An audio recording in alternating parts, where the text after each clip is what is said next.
Директорумас хатырского конференция Аллахулас, шейхапи хайпылара ацакадуамоб, акучара куаман гимяпысвет хасгуяна гуит. Уважаемые участники глобальной конференции по многополярности, приветствую вас.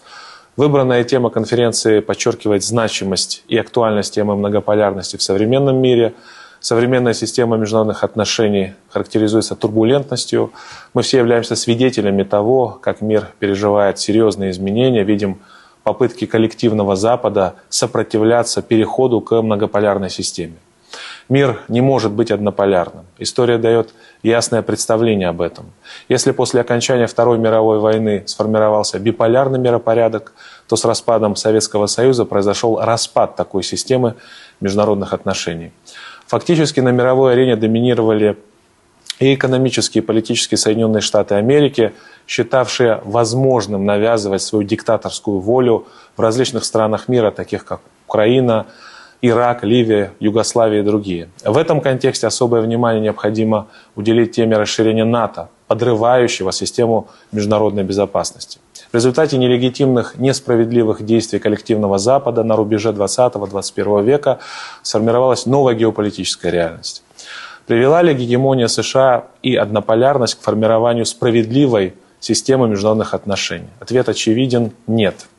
Мы являемся свидетелями того, как США всячески пытаются сохранить свое былое лидерство, не допустить формирования многополярной системы международных отношений.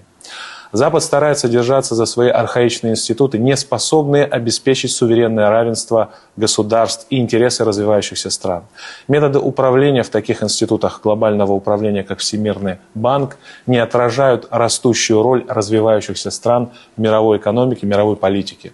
На замену этим институтам, архаичным институтам, приходят новые институты, такие как БРИКС. Все большее количество суверенных субъектов международного права стремятся стать участниками подобных равноправных объединений. Отмечу, что суммарный экономический, политический, демографический потенциал БРИКС существенно превосходит совокупную мощь стран Большой Семерки. Таким образом, формируются новые центры политической и экономической мощи. Подчеркну, что сегодня все больше стран заявляют о приверженности к полицентричному миру, который должен быть основан на принципах соблюдения норм международного права, равноправия, уважения прав народов, малых народов и наций. Такой переход, на мой взгляд, неизбежен. Безусловно, это не быстрый процесс, однако его объективное течение является бесспорным. Уважаемые друзья, мы всецело разделяем позицию нашего союзника Российской Федерации, поддержали решение руководства России о проведении специальной военной операции. Власть на Украине захватили бандиты и неонацисты. На протяжении 8 лет они осуществляли теракты против русских на юго-востоке Украины. Хотел бы отметить, что в специальной военной операции принимают участие наши соотечественники, добровольцы из Абхазии, приближают достижение целей СВО. Наша республика рассматривает специальную военную операцию как старт формирования новой системы международных отношений. Такой системы, где будет обеспечено уважение прав народов, в том числе малых народов, уважение их самобытности и исторической судьбы. Уважаемые коллеги, хочу подчеркнуть, что Республика Абхазия поддерживает интеграционные объединения на постсоветском пространстве, реализуемые по инициативе и при поддержке Российской Федерации. Такие подходы зафиксированы в концепции внешней политики Республики Абхазия в Большом договоре между Республикой Абхазия и Российской Федерацией от 2014 года. Считаем, что активизация интеграционных процессов на пространстве бывшего СССР может привести к формированию расширенного союза суверенных государств в будущем.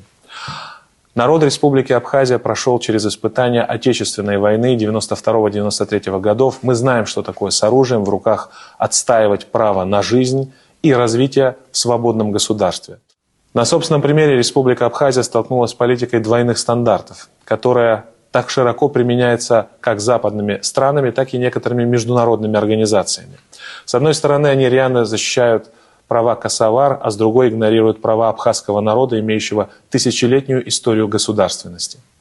Уважаемые друзья, хочу также подчеркнуть, что многополярность проецируется на международную экономическую систему, где происходит магистральная трансформация мировой валютной системы в том числе. Отмечается тенденция наращивания расчетов в национальных валютах, прежде всего имея в виду валюты развивающихся стран.